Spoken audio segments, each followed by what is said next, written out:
Bonjour Arnaud Delalande, merci d'avoir accepté notre invitation pour parler de l'atelier Apprendre à raconter une histoire. Je vais commencer par une question très très basique pour permettre aux gens de te connaître. Peux-tu nous dire qui es-tu? Eh bien, donc, je m'appelle Arnaud Delalande. Voilà, je suis romancier et scénariste, hein. J'ai fait une dizaine de 12 ou 13 maintenant romans essentiellement historiques d'ailleurs, chez Grasset, Robert Laffont, Cherche Midi. Et puis, je suis également scénariste de bande dessinée. J'ai fait, maintenant, je dois être à peu près à 60 tomes de bande dessinée. Et j'ai fait écrire un opéra également. Et puis, un film et deux qui sont en cours. Voilà. Donc, je vis de ma plume depuis quelques années. Et c'est évidemment le cœur de ma vie et de mon activité professionnelle et personnelle, presque, pourrait-on dire.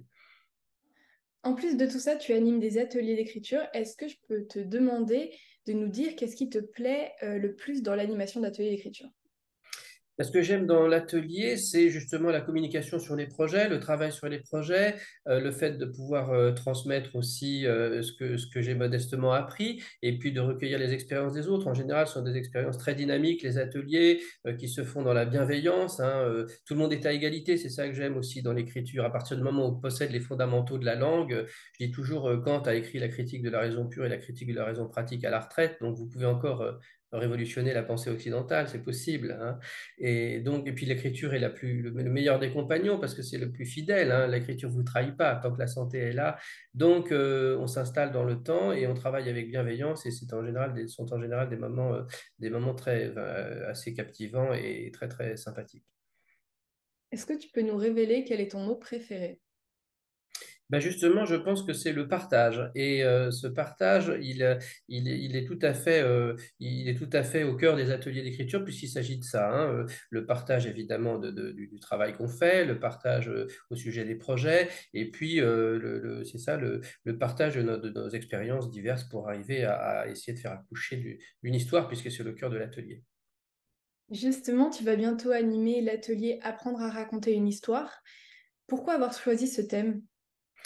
Alors, je me suis rendu compte que, au fur et à mesure, comme j'expliquais, j'ai des expériences assez diverses. Bon, le théâtre, ça, j'en ai pas fait, mais je me suis rendu compte que ça soit le roman, bien entendu, mais aussi le scénario de télévision, de cinéma. Je parlais de l'opéra, parfois même un spot publicitaire. Il s'agit toujours, au fond, de la même chose, même si les techniques et les applications sont différentes ou les médias sont différents. Il s'agit de dramaturgie, c'est-à-dire comment est-ce qu'on raconte une histoire. C'est un point commun. Et donc, ce qu'on travaille dans l'atelier, ce sont les différentes techniques, la boîte à outils qui est utile pour l'écrivain autant que pour le scénariste, pour essayer de débloquer et essayer de raconter une histoire. Comment est-ce qu'il y a des lois, est-ce qu'il y a des règles? Évidemment, il n'y a pas de recettes, mais il y a des outils et il y a évidemment une confrontation avec l'écriture qui est très stimulante et c'est ça qu'on travaille dans l'atelier. Donc, il est né de cette idée transversale finalement de qu'est-ce qui est le point commun à tous ces médias, toute cette forme d'art. Eh ben, il s'agit toujours de raconter une histoire. Donc, c'est de là qu'on part.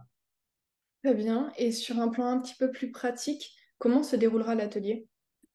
Alors en gros, il y a trois ou quatre parties, hein. On commence en général par l'examen des fondamentaux, c'est-à-dire quels sont les concepts fondamentaux de la dramaturgie, justement, quels sont les ressorts dramatiques, comment ils s'inscrivent dans les différents genres. Et puis on passe au personnage ensuite, hein, comment est-ce qu'on construit un personnage multidimensionnel, comment est-ce qu'on le pose, comment à la fois dans son caractère statique et puis dans sa dynamique, sa trajectoire à l'intérieur d'une histoire, selon quels critères. C'est la deuxième partie. Ensuite, il y a le cœur nucléaire de l'atelier, je dirais, c'est tout ce qui concerne, en général, c'est la demande la plus importante, parce que j'ai pratiqué ces ateliers avec des intermittents du spectacle pour le cinéma aussi pendant plusieurs années. C'est la structure en général, hein, qui pose vraiment question. Et donc, il y a une grande partie qui est sur la progression dramatique. Comment est-ce qu'on développe une intrigue? Comment est-ce qu'on ménage une progression dramatique? Et puis enfin, il y a tout ce qui concerne la narration, les séquences ou les scènes et les dialogues, hein. Quels sont les principaux procédés narratifs qui sont utilisés? Comment est-ce qu'on peut travailler l'écriture des dialogues? Quels sont les pièges à éviter? Qu'est-ce que c'est finalement que cette aventure intérieure qu'est l'écriture d'une œuvre? Voilà quel est l'enjeu et quel est le but de cet atelier. Très bien. Merci beaucoup pour toutes ces explications très claires. Et Merci.